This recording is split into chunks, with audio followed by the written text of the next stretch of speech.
Terima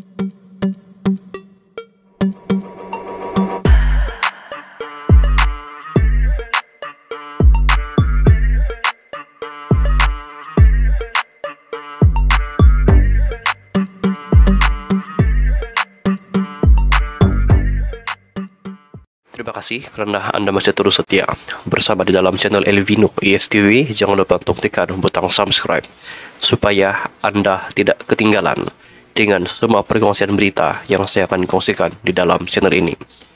Untuk perkongsian berita seterusnya dipetik daripada Malaysia Kini.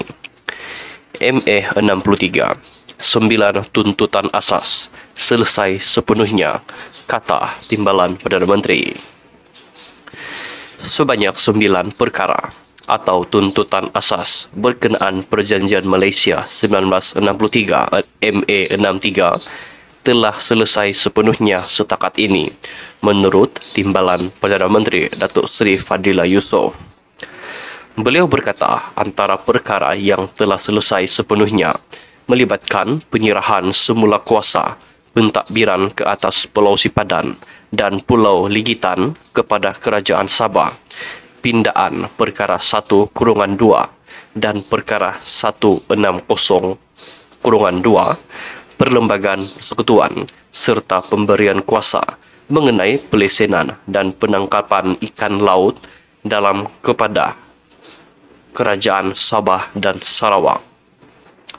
Turut selesai sepenuhnya ialah pengiktirafan Jabatan Kerja Raya JKR dan Jabatan Pengairan dan Saliran GPS Sabah dan Sarawak sebagai jabatan teknik di bawah arahan Perbendaharaan 182 AP 182 dan pindaan Akta Lembaga Hasil Dalam Negeri LHDN 1995 bagi melantik Wakil Kerajaan Sabah dan Sarawak sebagai anggota tetap LHDN.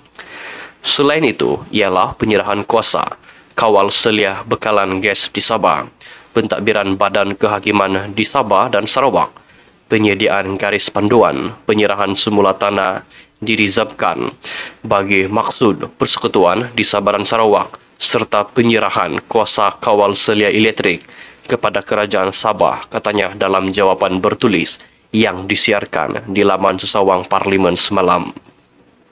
Fadillah yang juga Menteri Peralihan Tenaga dan Transformasi Air memberikan jawapan bertulis itu bagi menjawab soalan Datuk Seri Dr. Ronald Kiandi, Ahli Parlimen PN Beluran, yang ingin tahu status terkini pelaksanaan hak Sabah seperti yang termaktub dalam ME 63, termasuk penstrukturan semula Jawatan Kuasa Teknikal Majlis Tindakan Perjanjian Malaysia 1963. Beliau berkata, satu tuntutan asas melibatkan kajian semula pemberian khas bagi Sabah dan Sarawak di bawah perkara 112D berjumlah RM300 juta telah selesai sebahagian atau interim, manakala 3 tuntutan telah mempunyai keputusan dasar, iaitu membabitkan pemberian kuasa mengenai alam sekitar, tenaga buruh di Sabah dan Sarawak, serta kuasa mengenai pelantikan Pesuruhjaya Kehakiman, pindaan perlembagaan persekutuan. Sementara 14 tuntutan antaranya isu royalti minyak dan pembayaran tunai petroleum, mineral minyak dan medan minyak, Akta Laut Wilayah 2012, Akta 750, hak negeri ke atas pelantar benua serta pertambahan perjawatan perkhidmatan awam Sabah dan Sarawak di bawah perkara 112 perlembagaan persekutuan masih dalam perbincangan. Menurut Fadillah, tempoh masa bagi penyelesaian setiap perkara atau tuntutan asas ME 63 adalah tertakluk kepada proses perundangan yang berkaitan kerana isu yang dibincangkan melibatkan perundangan yang kompleks dan memerlukan penelitian terperinci daripada pelbagai aspek. Selain itu, katanya, tahap kesediaan Kerajaan Sabah dan Sarawak dari sudut operasi, sumber manusia dan kewangan juga merupakan aspek yang perlu diambil kira sebelum suatu perkara atau tuntutan asas ME 63 dapat diselesaikan.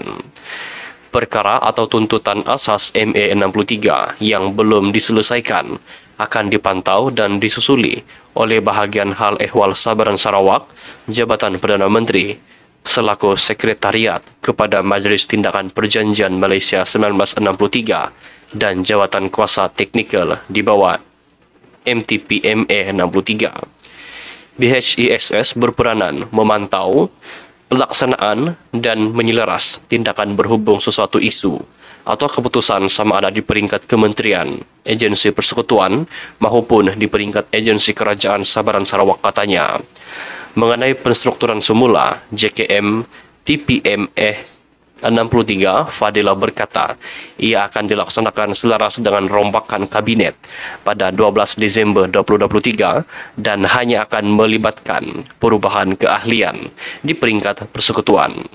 Beliau berkata cadangan penstrukturan semula jawatan kuasa teknikal di bawah MTPMA 63 tidak akan memberi kesan terhadap perbincangan sedia ada termasuk di peringkat kementerian dan agensi bagi memastikan perkara dan tuntutan asas MA 63 yang masih belum dilaksanakan dapat dimuktamadkan mengikut pelan dan garis masa yang direncanakan. Sekian saja dulu perkongsian berita untuk hari ini. Jangan lupa untuk tekan butang subscribe. Jumpa Anda di perkongsian berita yang seterusnya. Bye-bye.